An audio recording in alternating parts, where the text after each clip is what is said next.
Today we're going to read and comment upon a lecture by Neville Goddard. The name of the lecture is Consciousness is the Only Reality. Before we start, thank you so much for liking, sharing, subscribing, commenting on my videos. I love the support and it does make my channel grow and it helps my channel get more exposure, and I'm very grateful for it. Thank you so much. Now let's get into it. Consciousness is the only reality. This is going to be a very practical course, so I hope that everyone in this class has a very clear picture of what he desires. For I am convinced that you can realize your desires by the technique you will receive in 5 lessons this week. Let me state that the Bible has no reference at all to any persons who ever existed or to any event that ever occurred on earth. The ancient storytellers were not writing history, but an allegorical picture lesson of certain basic principles which they disguised as history. And they adapted these stories to the limited capacity of gullible people. Throughout the centuries, we have mistakenly taken personifications of persons, allegory for history, the means of instruction for the instruction itself, and the blatant sense for the ultimate sense intended. The difference between the form of the Bible and its substance is as great as the difference between a grain of corn and the life germ within that grain. As our organs discriminate between food that can be built into our system and food that must be discarded, so do our awakened intuition sees beneath the metaphor, the psychological life germ of the Bible, and feeding on this, we too cast off the form which conveyed the message. The argument against the historicity of the Bible is too lengthy. Consequently, it is not suitable for inclusion in this practical psychological interpretation of its stories. Therefore, I will waste no time in trying to convince you that the Bible is not an historical fact. I will take 4 stories and show you what the storytellers intend for us to see in these stories. The ancient teachers attached psychological truths to phallic and solar allegories. They did not know as much of the physical structure of man as do modern scientists. Neither did they know as much about the heavens as do our modern astronomers. But the life they know, they used wisely and built phallic and solar frames to which they tied the great psychological truths that they had discovered. In the Old Testament, you will find much of the phallic worship. It is not helpful, so I'm not going to emphasize it, but just show you how to interpret it. Before the first of the psychological dramas that we may use in a practical sense, let me state the 2 names in the Bible. The one we translate as God or Jehovah, and the one we call His Son, Jesus. The ancients spelled these names by using little symbols. The ancient tongue, called the Hebraic language, was not the literal tongue in our mouth. It was a mystical language never uttered by man. Those who get it understood, like mathematicians, understand symbols of higher mathematics. It is not something used to convey thought as I now use the English language. They said that God's name was spelled Jod-He-Voh-He. I shall take these symbols and explain them in our normal manner. The first letter is Jod. In the name God is a hand or a seed. Not just a hand, but the hand of the director. If there is one organ of man that discriminates and sets him apart from the entire world of creation, it is his hand. What we call a hand in the anthropoid ape is not a hand.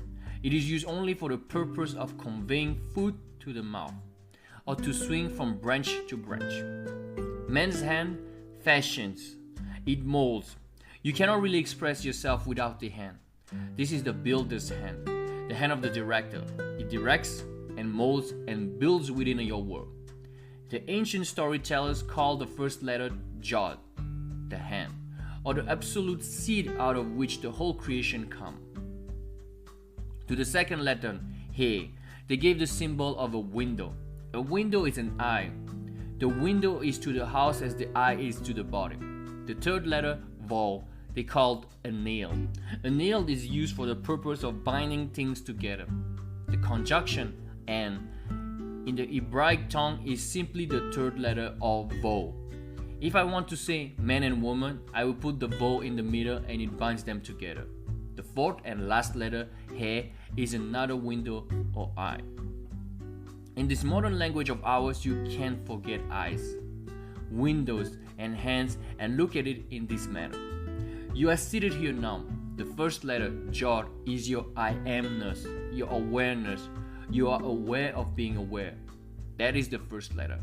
Out of this awareness, where all states of awareness come, the second letter, he, called the 9, is your imagination, your ability to perceive. You imagine or perceive something which seems to be other than self, as though you were lost in reverie and contemplated mental states in a detached manner, making the thinker and his thoughts separate entities. The third letter, Vav, is your ability to feel which you desire to be. As you feel you are it, you become aware of being it. To walk as though you are what you want to be is to take your desire out of the imaginary world and put the Vav upon it. You have completed the drama of creation. I am aware of something, then I become aware of being that of which I was aware. The fourth and the last letter in the name of God is another he, another I, meaning the visible objective word which constantly bears witness of that which I am conscious of being. You do nothing about the objective word. It always molds itself in harmony with which you are conscious of being. You are told that this is the name by which all things are made, and without it there is nothing made that is actually made. The name is simply what you have now as you are seated here. You are conscious of the being, aren't you? Certainly you are. You are also conscious of something that is other than yourself. The room, the furniture, the people. You may become selective now. Maybe you do not want to be other than what you are, or to own what you see. But you have the capacity to feel what it would be like to be other than what you are. As you assume that you are what you want to be, you have completed the name of God, or the God Jod He Vo He. The result, the objectification of your assumption, is not your concern. It will come into view automatically as you assume the consciousness of being it. Now let us turn to the Son's name. You are that Son. You are the great Joshua, or Jesus, or the Bible. The Son's name is almost like the Father's name. The first 3 letters of the Father's name are the first 3 letters of the Son's name, Jod He Vo. Then you add a Shin and an Ayin, making the Son's names read Jod He Vo Shin Ayin. You have heard what the first 3 are, Jod He Vo. You have dominion because you can conceive and to become what you conceive. That is the power of creation. But why is a Shin put in the name of the Son? Because of the infinite mercy of our Father. Mind you, the Father and the Son are one. But when the Father becomes conscious of being man, he puts within the condition called man which he did not give unto himself. He puts a Shin for this purpose. A Shin symbolized as a tooth. A tooth consumes, devours. I must have within me the power to consume which I now dislike. In my ignorance, I brought to birth certain things that I now dislike and would like to leave behind me. If there are flames not within me that would consume it, I would be condemned forever to live in a world of all my mistakes. But there is a Shin of flame within the name of the Son, which allows that Son to become detached from states he formerly expressed within the world. Man is incapable of seeing other than the contents of his own consciousness. If I now become detached in consciousness from this room by turning my attention away from it, then I'm no longer conscious of it. There is something in me that devours it within me. It can only live within my objective world if I keep it alive within my consciousness. It is the Shin, or a tooth, in the Son's name that gives him absolute dominion. Why it was not in the Father's name? For this simple reason, nothing can cease to be in the Father. Even the unlovely things cannot cease to be. If I once give it expression, forever and ever it remains locked within the dimensionally greater self which is the Father. but I would not like to be kept alive within my world of all of my mistakes. In the infinite mercy I gave to myself when I became man, I have the power to become detached from these things that I brought to birth in my world. There are the two names which give you dominion. You have dominion if you know that your consciousness is God, the one and only reality.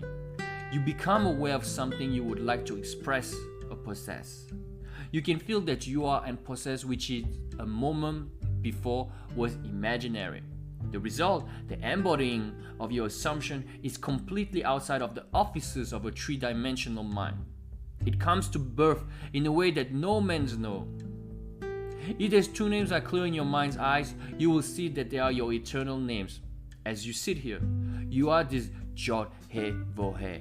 You are the Jod He Vohe Shin Ayin. The stories of the Bible concern themselves exclusively with proper and powerful imagination. They are really dramatizations of the technique of prayer, for prayer is the secret of changing the future. The Bible reveals the key by which man can enter a dimensionally larger world for the purpose of changing the conditions of the lesser world in which he lives. A prayer granted implies that something is done in consequence of the prayer, which otherwise would not have been done. Therefore, man is the spring of action, the directing mind, and the one who grants the prayer. The stories of the Bible contain a powerful challenge to the thinking capacity of man. The underlying truth that they are psychological drama and not historical facts demands reiteration, inasmuch as it is the only justification for the stories. With a little imagination, we may easily trace the psychological sense in all the stories. And God said, "Let us make man in our image and after our likeness, and let them have dominion over the fish of the sea, and over the fowl of the air, and over the cattle, and over all the earth, and over every creeping thing that creepeth upon the earth." So God created man in his own image. In the image of God created he him. Genesis 1:26-27. Here is the first chapter of the Bible. The ancient teachers laid the foundation that God and man are one, and that man has dominion over all of the earth. If God and man are one, that God can never be so far off as even to be near, for nearness implies separation. The question arises, what is God? God is man's consciousness, his awareness, his I amness. The drama of life is a psychological one in which we bring circumstances to pass by our attitudes rather than by our acts. The cornerstone on which all things are based is man's concept of himself. He acts as he does and has the experiences that he does because his concept of himself is what it is, and for no other reason. Had he had a different concept of himself, he would act differently and have different experiences. Man, by assuming the feeling of his wish fulfilled, alters his future in harmony with his assumption. For assumptions, though false, if sustained, will harden into fact. The undisciplined mind finds it difficult to assume a state which is denied by the senses. But the ancient teachers discovered that sleep, or a state akin to sleep, aided man in making his assumption. Therefore, they dramatized the first creative act of man as one in which man was in profound sleep.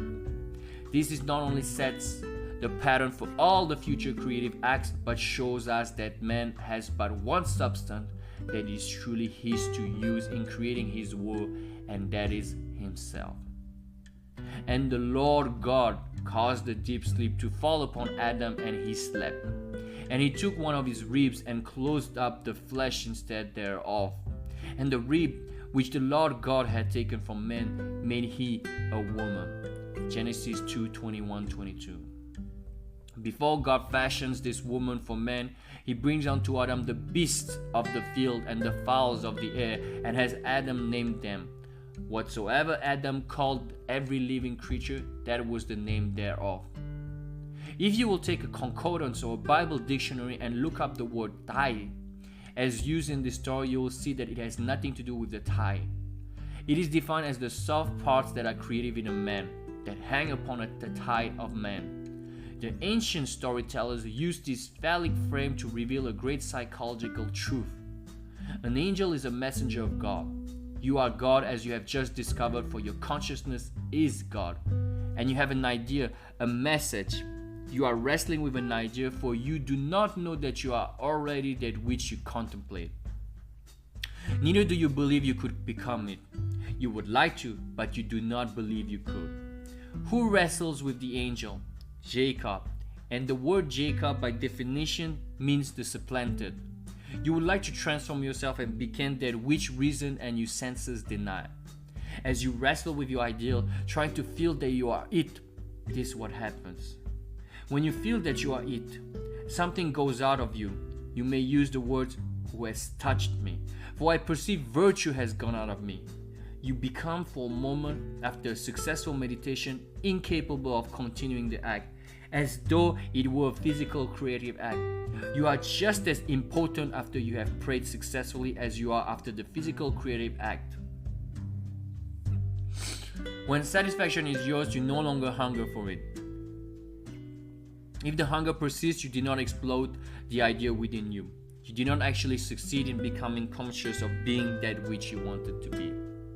There was still that thirst when you came out of the depth and the deep. If I can feel that I am that which but for a few seconds I knew I was not but desired to be, then I'm no longer hungry to be it. I'm no longer thirsty because I feel satisfied in this state. Then something shrinks within me. Not physically, but in my feeling. In my consciousness, for that is the creativeness of man. He so shrinks in desires. He loses the desire to continue in this meditation. He does not halt physically. He simply has no desire to continue the meditative act.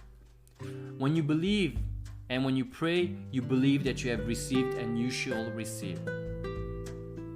When the physical creative act is completed, the sinew which is upon the hollow of man tight shrinks, and man finds himself impotent or is halted. In like manner, when a man prays successfully, he believes that he is already that which he desired to be. Therefore, he cannot continue desiring to be that which he is already conscious of being. At the moment of satisfaction, physical and psychological, something goes out which in time bears witness to man's creative power. Our next story is the 38th chapter of the book of Genesis. Here is a king whose name is Judah, the first three letters of whose name also begins Jod, He, Vo. Tamar is his daughter-in-law. The word Tamar means a palm tree, or the most beautiful, the comeliness. She is gracious and beautiful to look, and is called a palm tree. A tall, stately palm tree blossoms even in the desert. Wherever it is, there is an oasis. When you see the palm tree in the desert, there will be found what you seek most in that parched land. There is nothing more desirable to a man moving across the desert than the sight of a palm tree. In our case, to be practical, our objective is the palm tree. That is stately, beautiful one that we seek. Whatever it is that we want, what we truly desire is personified in the story of Tamar, the beautiful. We are told she dresses herself in the veils of a harlot and sits in the public place. Her father-in-law, King Judah, comes by, and he is so in love with this one who is veiled that he offers her a kid to be intimate with her. She said, "What will you give me as a pledge that you will give me a kid?" Looking around, he said, "What do you want me to give as a pledge?" She answered, "Give me your ring, give me your bracelets, and give me your staff." Whereupon he took from his hand the ring and the bracelet and gave them to her along with his scepter. And he went in unto her and knew her, and she bore him a son. That is the story. Now for the interpretation. Man has one gift that is truly his to give, and that is himself. He has no other gift, as you are told in the very creative act of Adam, begetting the woman out of himself. There was no other substance in the world but himself, with which he could fashion the object of his desire. In like manner, Judah had but one gift that was truly his to give, himself, as the ring, the bracelets, and the staff symbolized. for these were the symbols of his kingship. Man offers that which he is not himself, but life demands that he give the one thing that symbolizes himself. Give me your ring, give me your bracelet, give me your scepter. These make the king. When he gives them, he gives himself. You are the great King Judah. Before you can know your tamer and make her bear your likeness in the world, you must go eat unto her and give of self. Suppose I want security. I cannot get it by knowing people who have it. I cannot get it by pulling strings. I must become conscious of becoming secure. Let us say I want to be healthy. Pills will not do it. Diet or climate will not do it.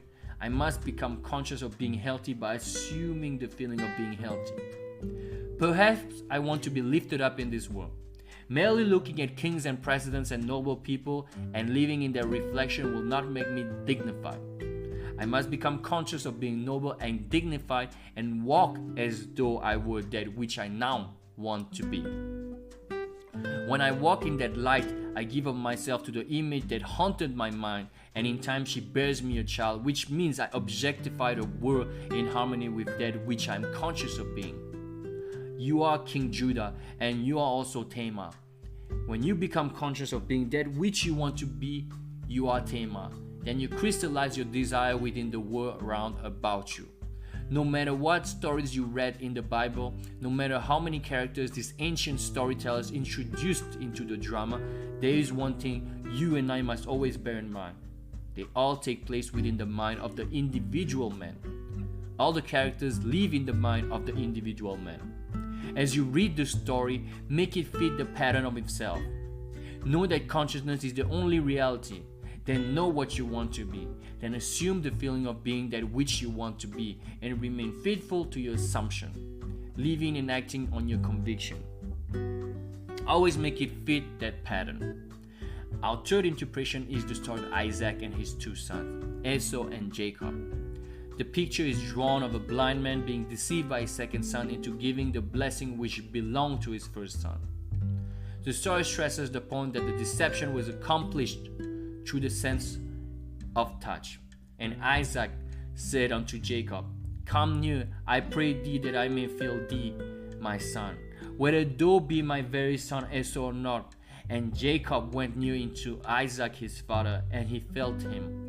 And it came to pass, as soon as Isaac had made an end of blessing Jacob, and Jacob was yet scarce gone out from the presence of Isaac his father, that Esau his brother came in from his hunting. Genesis 27, 21, 30. This story can be very helpful if you will reenact it now.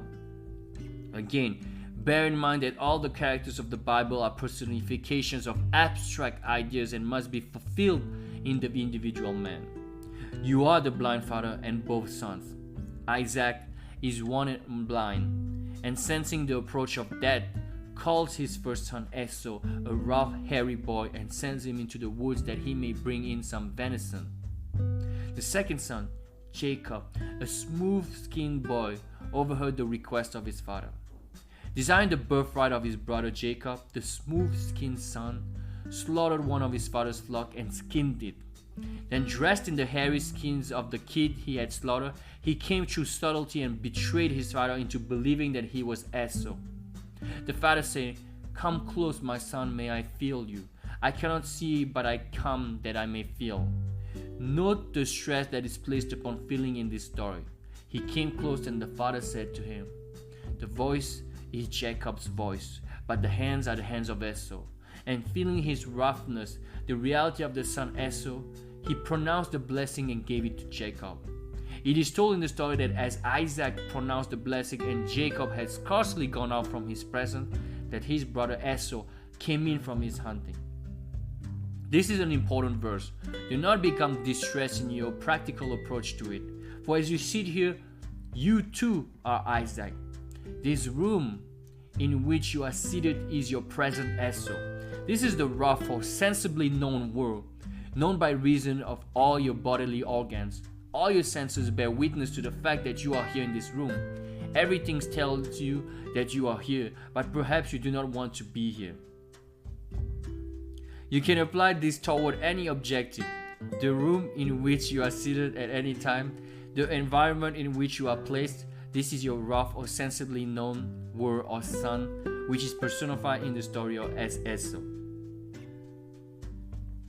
What you would like in place of what you have or are is your smooth-skinned state of Jacob, the supplanter. You do not send your visible world hunting as so many people do by denial. By saying it does not exist, you make it more real. Instead, you simply remove your attention from the region of sensation, which at this moment is the room around you, and you concentrate your attention on that which you want to put in its place, that which you want to make real. In concentrating on your objective, the secret is to bring it here. You must make elsewhere here, and then now imagine that your objective is so close that you can feel it. Suppose at this very moment I want a piano. Here is in this room. To see a piano in my mind's eye existing here elsewhere does not do it. But to visualize it in this room as though it were here, and to put my mental hand upon the piano and to feel it solidly real, is to take that subjective state, personify, and as my son Jacob, bring it so close that I can feel it.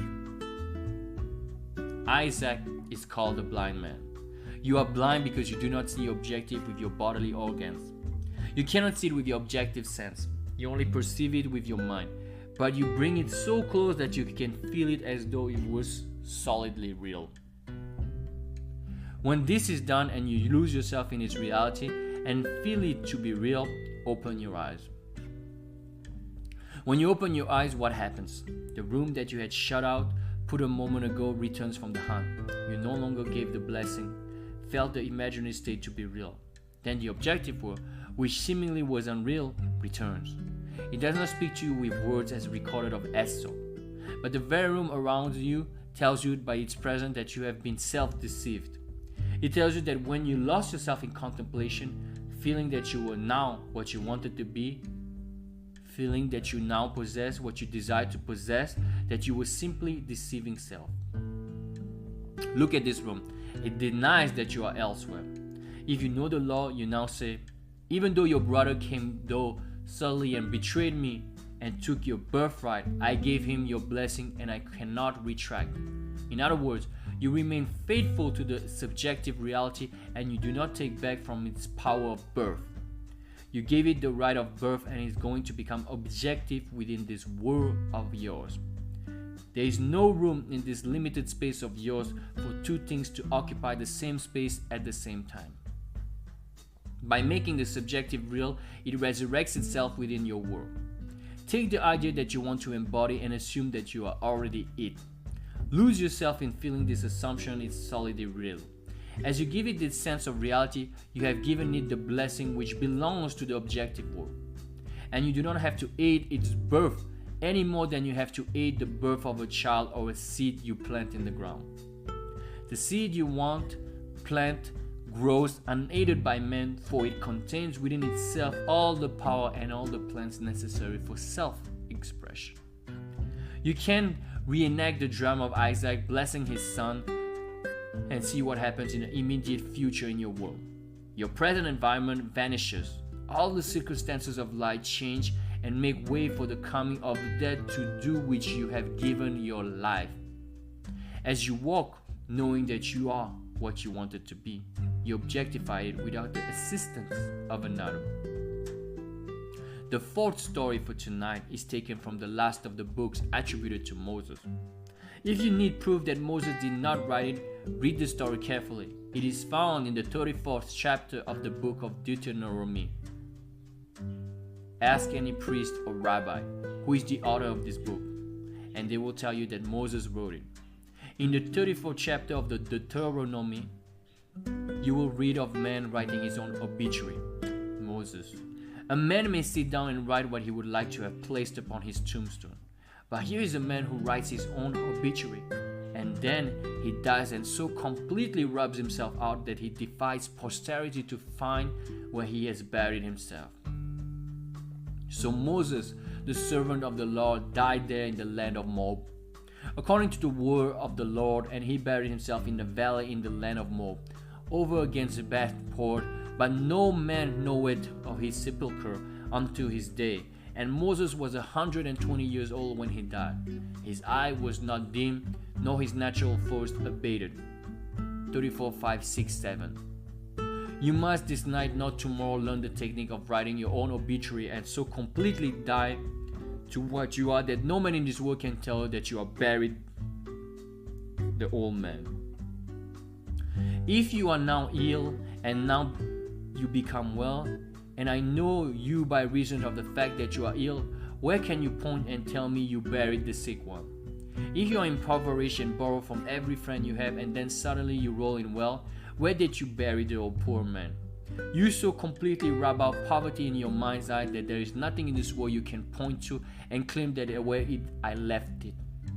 A complete transformation of consciousness rubs out all evidence that anything other than this ever existed in the world. The most beautiful technique for the realizing of one man's objective is given in the verse of the 34th chapter of the Deuteronomy. And Moses went up from the plains of Moab unto the mountain of Nebo, to the top of Pisgah that is over against Jericho. And the Lord shewed him all the land of Gilead unto Dan. You read that verse and say, so what? But take a concordance and look up the words. The first word, Moses, means to draw, to rescue, to lift out, to fetch. In other words, Moses is the personification of the power in man that can draw out that which he seeks. For everything comes from within, not from without. You draw from within yourself that which you now want to express as something objective to yourself. You are Moses coming out of the plains of Moab. The word Moab is a contraction of two Hebraic words, Mem and Ab, meaning mother and father. Your consciousness is the mother-father. There is no cause in the world. Your I amness, your awareness is the Moab or mother-father. You are always drawing something out of it. The next word is Nebo. In your concordance, Nebo is defined as a prophecy. A prophecy is something subjective. If I say so and so will be, it is an image in the mind. It is not yet the fact. We must wait and either prove or disprove this prophecy. In our language, Nebo is your wish, your desire. It's called a mountain because it is something that appears difficult to ascend and is therefore seemingly impossible of realization. A mountain is something bigger than you are. It towers over you. Nebo personifies that which you want to contrast to which you are. The word Pisgah, by definition, is to contemplate. Jericho is a fragrant odor, and Gilead means the hill of witnesses. The last word is Dan, the prophet. Now put them all together in a practical sense and see what the ancients tried to tell us. As I stand here, having discovered that my consciousness is God and that I can, by simply feeling that I am what I want, to transform myself into the likeness of that which I am assuming I am.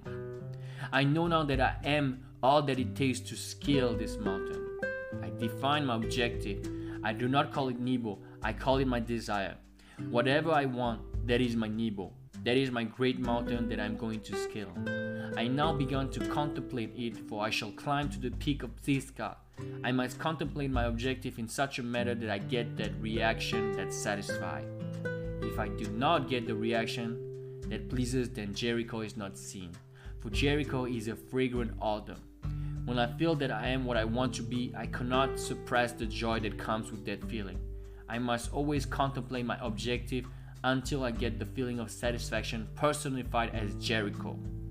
Then I do nothing to make it visible in my world. For the fields of Gilead, meaning men, women, children, the whole vast world around me, come bearing witness. They come to testify that I am what I have assumed myself to be and am sustaining within myself.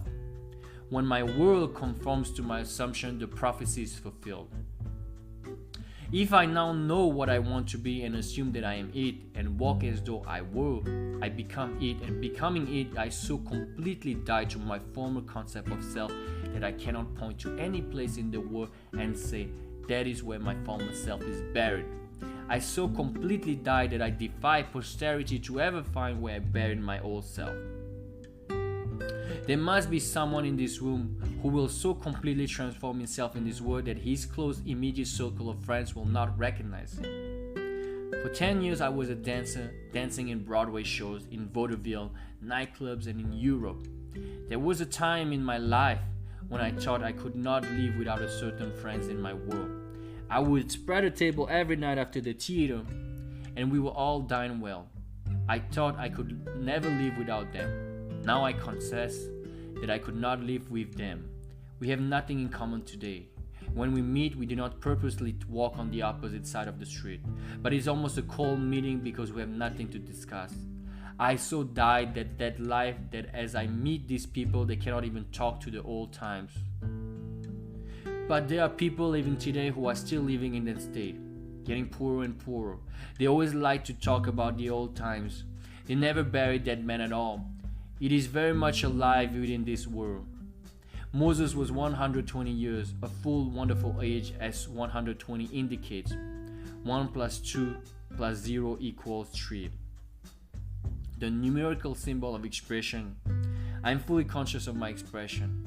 My eyes are undimmed and the natural functions of my body are not abated. I am fully conscious of being what I do not want to be. But knowing this law by which a man transforms himself, I assume that I am what I want to be and walk in the assumption that it is done. In becoming it, the old man dies and all that was related to that former concept of self dies with it. You cannot take any part of the old man into the new man. You cannot put the new wine in old bottles and new patches or old garments. You must be a new being completely. As you assume that you are what you want to be, you do not need the assistance of another to make it so. Neither do you need the assistance of anyone to bury the old man for you. Let the dead bury the dead. Do not even look back, for no man having put his hand to the plow and then looking back is fit for the kingdom of heaven. Do not ask yourself, how is this thing going to be? It does not matter. If your reason denies it, it does not matter if all the world around you about you denies it. You do not have to bury the old. Let the dead bury the dead. You will so bury the past by remaining faithful to your new concept of self that you will defy the whole vast universe and future to find where you buried it. To this day, no man in all of Israel has discovered the sepulchre of Moses. These are the 4 stories I promised you tonight. You must apply them every day of your life. Even though the chair on which you are now seated seems hard and does not lend itself to meditation, you can, by imagining, make it the most comfortable chair in the world. Let me now define the technique as I want you to employ it. I trust each one of you came here tonight with a clear picture of your desire. Do not say it is impossible. Do you want it? You do not have to use your moral code to realize it. It is altogether outside the reach of your code. Consciousness is the one and only reality. Therefore, we must conform the object of our desire out of our own consciousness. People have a habit of slighting the importance of simple things, and the suggestion to create a state akin to sleep in order to aid you in assuming that which reason and your sense deny is one of the simple things you might slight. However, this simple formula for changing the future, which was discovered by the ancient teachers and given to us in the Bible, can be proved by all. The first step in changing the future is desire. That is, define your objective, know definitely what you want. Second, construct an event which you believe you would encounter following the fulfillment of your desire. An event which implies fulfillment of your desire, something which will you have the action of self predominant. The third step is to immobilize the physical body and induce a state akin to sleep. Then, mentally feel yourself right into the proposed action. Imagine all the while that you are performing the action here and now. You must participate in the imaginary action, not merely stand back and look on, but feel that you are actually performing the action so that the imaginary sensation is real to you. It is important always to remember that the proposed action must be one which follows the fulfillment of your desire, one which implies fulfillment. For example, suppose you desire promotion in an office, then being congratulated would be an event you would encounter following the fulfillment of your desire.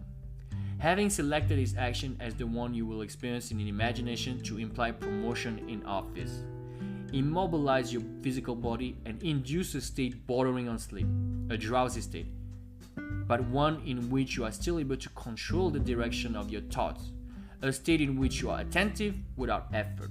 Then visualize a friend standing before you. Put your imaginary hand into his. Feel it to be solid and real, and carry on an imaginary conversation with him in harmony with the feeling of having been promoted. You do not visualize yourself at a distance in point of space, at a distance in point of time, being congratulated on your good fortune. Instead, you make elsewhere, here and the future now. The difference between feeling yourself in action here and now and visualizing yourself in action as though you were on motion picture screen is the difference between success and failure. The difference will be appreciated if you'll now visualize yourself climbing a ladder. Then, with eyelids closed, imagine that a ladder is right in front of you and feel yourself actually climbing it. Experience has taught me to restrict the imaginary action, which implies fulfillment of the desire, to condense the idea into a single act and reenact it over and over until it has the feeling of reality. Otherwise, your action would wander off along an associated track, and a host of associated images will be presented to your attention, and in a few seconds they will lead you to hundreds of miles away from your objective in point of space and years away in point of time. If you decide to climb a particular flight of stairs because there is a likely event to follow the fulfillment of your desire, then you must restrict the action to climbing that particular flight of stairs. Should your attention wander off, bring it back to this task of climbing that flight of stairs, and keep on doing so until the imaginary action has the solidity and distinctness of reality. The idea must be maintained in the mind without any sensitive effort on your part. You must, with the minimum of effort, permeate the mind with the feeling of the wish fulfilled.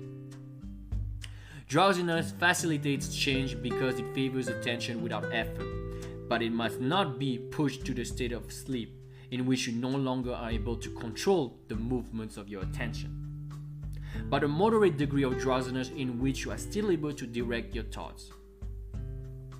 A most effective way to embody a desire is to assume the feeling of the wish fulfilled, then in a relaxed and drowsy state, repeat over and over again, like a lullaby, any short phrase which implies fulfillment of your desire, such as "thank you, thank you, thank you," as though you address the higher power for having given to you that which you desired. I know that when this course comes to an end on Friday, many of you will be able to tell me you have realized your objectives. 2 weeks ago, I left the platform and went to the door to shake hands in the audience. I am safe in saying that at least 35 out of the class of 135 told me that which they desire when they joined this class had already been realized. This happened only 2 weeks ago. I did nothing to bring it to pass, save to give them this technique of prayer. You need to do nothing to bring it to pass, save apply this technique of prayer. With your eyes closed and your physical body immobilized, induce a state akin to sleep and enter into the action as though you were an actor playing the part. Experience in imagination what you would experience in the flesh, were you now in possession of your objective. Make elsewhere here and then now. And the greater you, using a larger focus, will use all means, they call them God, which tend toward the production of that which you have assumed. You are relieved of all responsibility to make it so, because as you imagine and feel that it is so, your dimensionally larger self determines the means. Do not think for one moment that someone is going to be injured in order to make it so, or that someone is going to be disappointed. It is still not your concern. I must drive this home.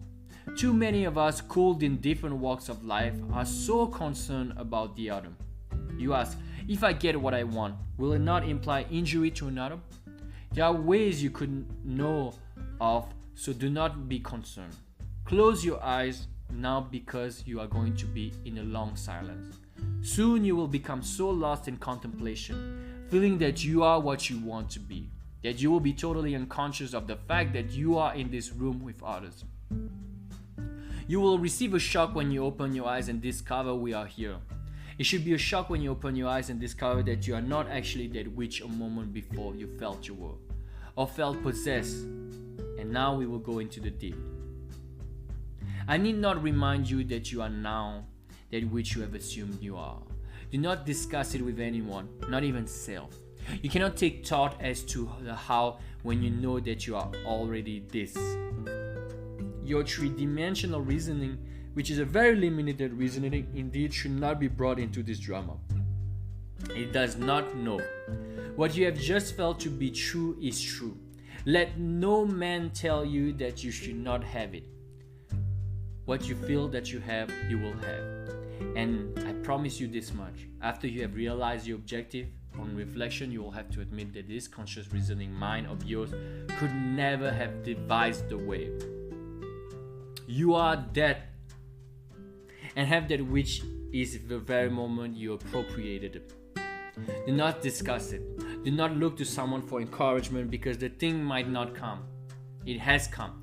Go about your Father's business, doing everything normally, and let these things happen in your world. Okay guys, this is the end of this lecture. Consciousness is the only reality.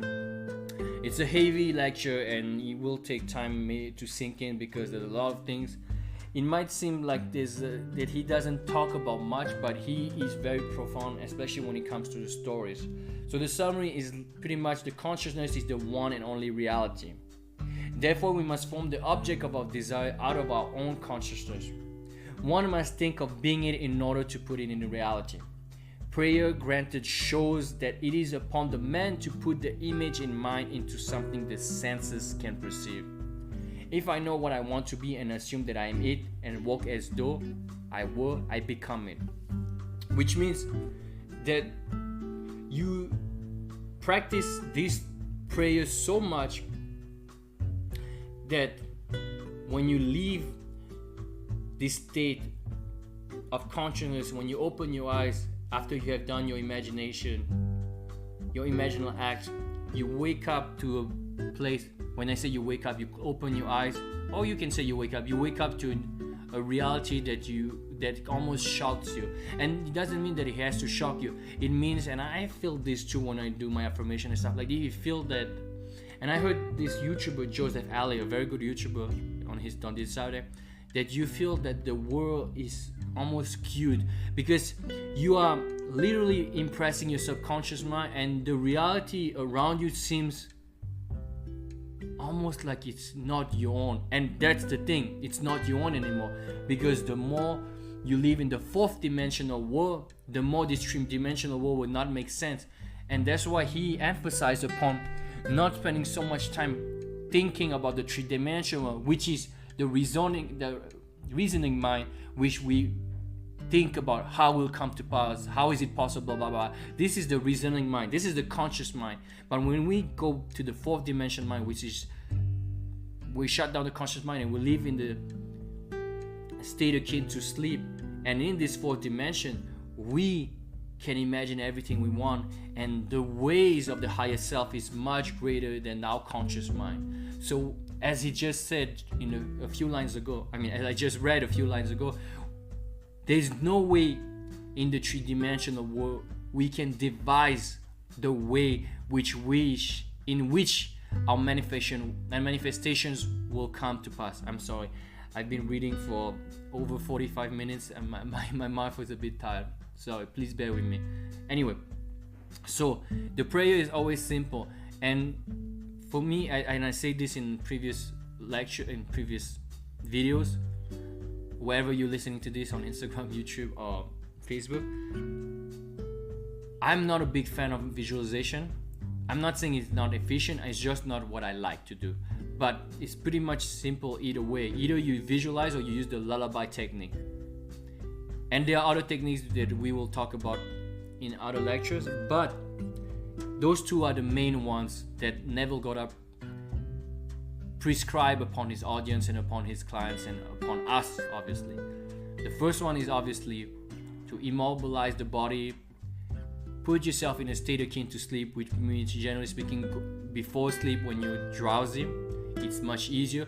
Or if you are familiar with meditation, which I strongly recommend, you meditate and shut down the senses to the very best of your ability, then you can practice this imaginal act. And the imaginal act is very important. What he said about the imaginal act is very important, because he said to make it short and concise. Because if you make it long, and I've experienced it, even though I'm not a big fan of visualization, I've done it before. And if you make it too long, you will wander off. Your mind will just wander off because it will take too much effort. And he said that it should be minimal effort. It should be attentive concentration, but with minimal effort. No coercion of the subconscious mind, as Joseph Murphy would say.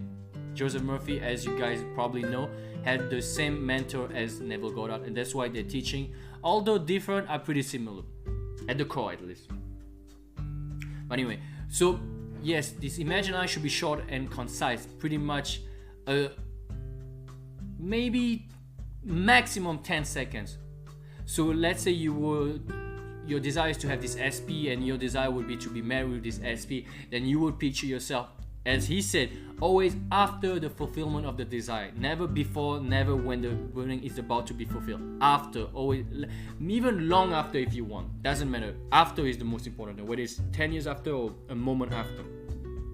So if you were to want to be married with this particular person, this specific person, that SP, you would picture yourself, let's say for example, at the wedding dancing with this woman or this man. For example. And this could be you holding this man or woman and visualizing this person's face, and maybe later, just right after, visualize the ring, or just visualize yourself dancing and looking at the ring on your finger, or the suit your man is wearing, or the dress your woman is wearing, the white dress your bride is wearing, whatever the case may be. If you want to manifest money, or manifest a particular, let's say the lottery. Lottery is always an easy example. You visualize yourself winning the lottery, getting the, like you guys know when they get the lottery check, the huge check. You can visualize yourself holding this check, or you can visualize yourself holding this check, but not for the camera, but holding this check in front of you and reading whatever the sum of money you want to have. Right? That's an example of visualizing after the wish has been fulfilled. That's a few examples, and you can make your own, obviously. And obviously, remember, short and concise. Immobilize the body, still the mind. By stealing the mind, it means shut off the senses as much as possible. Then practice it, and practice it consistently until you feel a sense of satisfaction. And obviously, at the beginning, it's new to you, so don't push yourself. And the visual, it doesn't need. I think I heard this from Jack Canfield, one of Jack Canfield's video. He said that about 20 to 30% of people can visualize in HD, in an HD definition almost. But most of us, including myself, cannot visualize with that many detail. But it doesn't matter. When you visualize, and that I got from Joseph Ali's videos, an amazing tip is when you visualize, you can narrate at the same time what you visualize, which means you can visualize, I'm so happy I'm married, I'm so happy I'm dancing with my bride, I'm so happy I'm dancing with my groom, things like that. You can say this in the present form and visualize at the same time. I think that's a great tip, because I'm more with words and I can understand, because when I used to do visualization, I would always narrate at the same time. It's an amazing tip. Then you can try this. And obviously, first person point of view, which means you don't look yourself as if you're looking yourself acting in a movie. No, you are in the movie, you are in the scene, and you are acting. So everything is from first person point of view, and with your eyes. So you will see as if you were inside the scene. That's very important. And for those of you like me who don't like to visualize, who don't want to visualize, do the lullaby technique. Use a word that would symbolize the fulfillment of your wish fulfilled, which might be, isn't it wonderful? Thank you. It is finished. It is done. Everything is good. I have everything I want. Things like, sorry, not everything I want. A few words. It is finished. It is, although everything I want is pretty short too. So no more than 4 words, I would say. 5 words maybe. Or if for those of you who are fans of Joseph Murphy, like I am, I use it all the time. Wealth, success, or just wealth, whatever the case may be. And you will see that it works very well, because I was trying to do my affirmations at night, falling asleep, but the affirmation, even I don't have those long format affirmations like Joseph Murphy. He has really, really long prayers affirmation, which is cool. I mean, like, that's old school, but I'm not a big fan of them, so I changed. And even though my affirmations are not that long, my prayers affirmations are not that long, it's still kind of like when you're falling asleep, it's like you kind of losing control progressively, so it doesn't work too well. But if you still say to yourself, use the lullaby technique, which is Joseph Murphy is a very, very big fan of the lullaby technique before you fall asleep, and I do this before I fall asleep. And I use wealth and success. Not wealth and success, wealth, success, wealth, success, wealth, success. I actually made a video, if you want to check it out, on the YouTube channel about this affirmation. And I think I will link it in the description box below. Anyway, so yes, wealth, success, whatever the case may be, you can go to sleep and isn't it wonderful, or just thank you, it is done, it is finished, and until your mind will take over and you'll feel neutral, you'll feel positive, and you'll fall asleep in this state of mind, and this is the perfect way to manifest. Anyway, I think I've said enough. I hope you guys liked the lecture. Thank you so much for listening to the end. I know this one was a bit longer than the usual, but I think a lot of them will be longer because those lectures are long, but they're powerful. But anyway, I hope you guys like it. All my coaching information, all my books information, everything about me is in the description box below. Please like, comment, share, and whatever. Do what you can to help me and support me. I'm just joking. Thank you so much for all your support, and I'll see you very soon.